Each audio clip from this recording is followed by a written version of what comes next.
What's up, folks? Heine's morning update, bright and early, 5 a.m. Um, so yesterday was a doozy. We are starting off right now. We're looking at January 8th back to December 29th. So this is where we consolidated down here, and these are going to give us our levels. 84 is the overnight low. You get a 91 low here, 86 high here. But this 70, 80, 38, 70, if you're noticing a theme, every 100 points, we're looking at a 70 or an oh 06. It's weird how this works, but so 38.70 is really my downside target. Below that, probably the 38.40, 38.30, 25 area, and then you get down into the 38.10. Here's the 38.04. So these tend to be the lows. I would assume 3,800 would be defended if we get all the way down there. Here's your yesterday's craziness. So we popped up, and I pretty much enough to get everybody off sides. Your 40.12 is your 50-day. So we popped above that, then we came down. 97 really was your was your pivot, and then we just dropped, and then we can boom.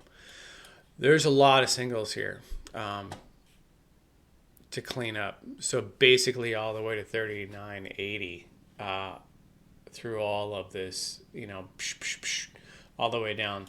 39.70, 68.70 is still the area we need to get back above for this to get into any sense of bullishness. 38.50 is your 200-day. We did close below that, so that's not a good sign. So I would expect, if decent unemployment numbers come back, or friendly unemployment numbers, I don't even know what's good and what's bad anymore. My guess would they would try to close this week above 39.50 if this gets back up. It has spiked down low, but looks like it's kind of coming back up. Europe stocks are down today, so we'll see how that works. Now, back to my basically sine wave. Here's your 4,200, 3,800.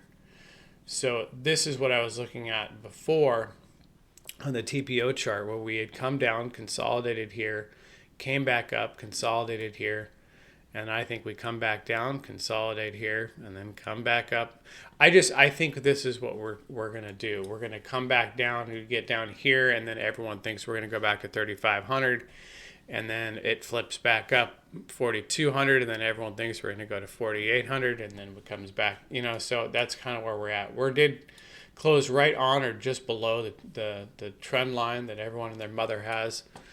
So again, we're below the 260, the 50, the 100, and the 200. So that 39.55 and then 39.70, 68.70 is really what this needs to get back above to get neutral. Or we close down here and everyone thinks the world's going to end.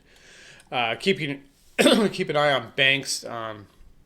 Silicon Valley Bank is having a light bank run. It's nothing substantial, but it's down substantially stock-wise.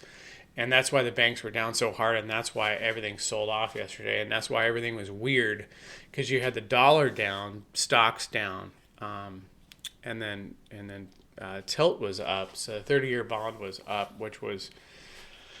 Anyway, so that's basically everybody getting the hell out of Dodge. That's not a good sign. So keep your eye on banks. We know that there's been banking issues since September of 19 when the repo crisis hit, but that was pretty much masked up by COVID. So keep in mind the overnight repo is still $2 trillion on the overnight, and that's the Fed that has to step into that because the banks don't trust each other on who's got exposure to what. So this is kind of... just keep an eye on it. Typically, things like this will happen, and it's a sign of things to come, but it won't continue. Like, we'll have a shock, and then it will get quiet enough to everyone forget it, and then it will come back and rear its head. But April and May is still a major target for something to happen. I don't know what. Something fairly major that should alter our course, be it financial or geopolitical. I don't know. Euro down day, had a reprieve. Yesterday is up a little today, so still holding that 479 level. Again, below that, we should see death to that currency. 37.94, 37.83.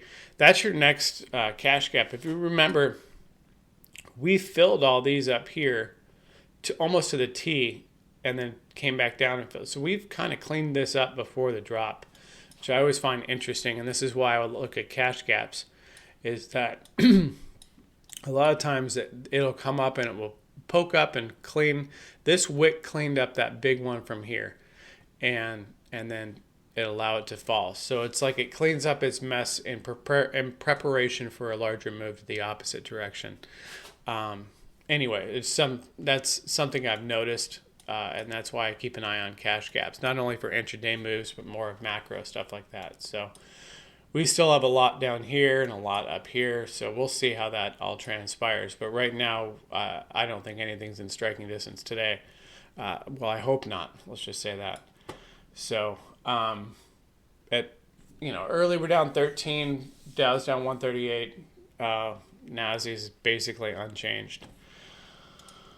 And today we have unemployment, the employment report, unemployment, hourly wages, and then federal budget at 2. So fun-filled day, but this is done by 8:30, so hopefully you guys can get a good, ideally I'd like another spike down and then a rally up. And I think that, that's probably what people are saying just because we've had such a down day.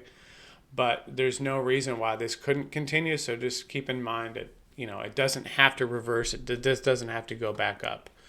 But, we're not down too far on the overnight, so that this very well could rally back up. And again, I would think they would want to get this north of 39.50 on the weekly close, but that's just me.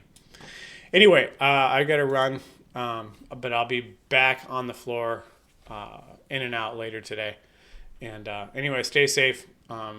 Don't ruin your week today. If you don't see it, don't trade it.